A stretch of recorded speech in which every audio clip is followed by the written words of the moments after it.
Therefore, the right knowledge of God and His ways is the servant of God-glorifying joy in God and God-glorifying love for people. Having ignorance of God and believing falsehoods about God hinder God-glorifying joy and God-glorifying love that comes from that joy. And they hinder God-glorifying friendships and Christ-exalting camaraderie. Now, the reason for this paragraph is to resist something that I read on the page of Emergent Village. This is a very different take on friendship than what I read there. And I'll read you what's there. You can go find it. We believe, the leaders of the emergent conversation talking, we believe in God, beauty, future, and hope. But you won't find a traditional statement of faith here. We don't have a problem with faith, but with statements. Whereas statements of faith and doctrine have a tendency to stifle friendships, we hope to further conversation and action around the things of God. Close quote. That's another world from where I live, precisely for the sake of friendship. Let me ask two questions to those of you for whom that is your skin. That's what you wear. Or maybe your heart. Let me ask you a couple of questions. Number one, are there any statements, which if your friend really believes them, would destroy him?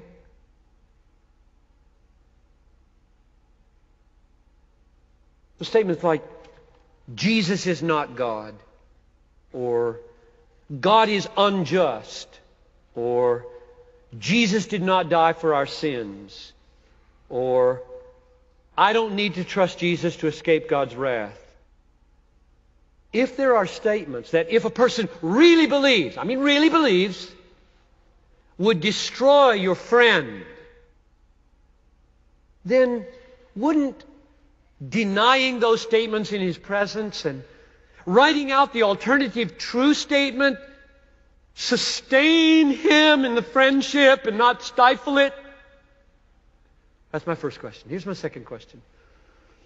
It comes from C.S. Lewis. Everybody should read The Four Loves. It's a most powerful and penetrating book, published in 1960, The Four Loves, in which he distinguishes the love of romance, or eros, and the love of friendship, or philia. And here's the way he distinguishes them. In romance, two people face each other and tell each other how much they like about each other. And that's good. Husbands and wives should do that. And when you're falling in love, you should do that. Face each other and talk about what's drawing you to each other. That's a good thing. Eros is not evil. But friendship is so different. So different. Friendship, he says, is not face to face, but shoulder to shoulder, with a common interest, challenge, beauty, God. For Lewis, and I think this comes very close to the Bible understanding of friendship, the greater the shared vision out there, pulling us together shoulder to shoulder, not looking at each other, but shoulder to shoulder, the greater the shared vision of God, the deeper the friendship. Oh, I have friends. Friends I'd die for. Friends would die for me.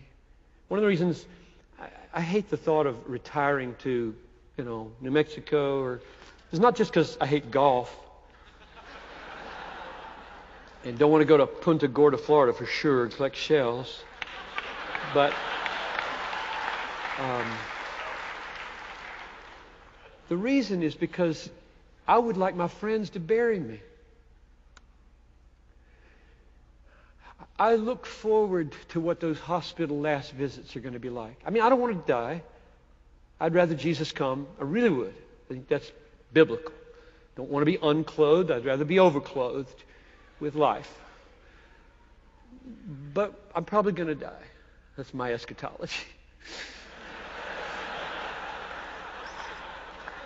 I don't think the Great Commission is done yet. That's the reason. And when I do, I want a certain kind of people around me, my friends, because we share a vision of God and a belief in a kind of suffering and what is needed in that moment, and truths about the nature of Christ, and truths about the cross, and truths about wrath, and truths about forgiveness, and truths about guilt, and truths about hell, and truths about heaven. I mean, truth is all over these friendships, making them so unshakable and precious and deep and full and rich. And frankly, I just get real sad thinking about the kind of friendship that's got to be a cut flower. Can maintain it for a little while. It's pretty. It's pretty. It's got no root in truth. It will not survive. But worse than the fact that it won't survive is that if you cut it and say, statements only imperil friendships. If you cut it off from truth, that friendship and its joy can't glorify the God of truth.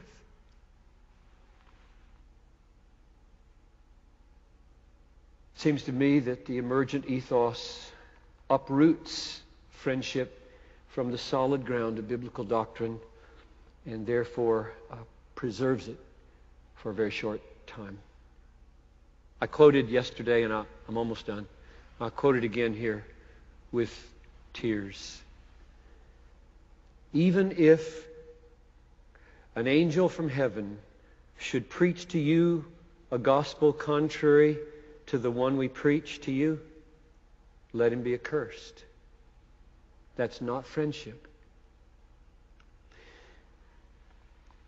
You can have tolerance and courtesy and longing for that person who does not share the gospel with you, but not deep friendship.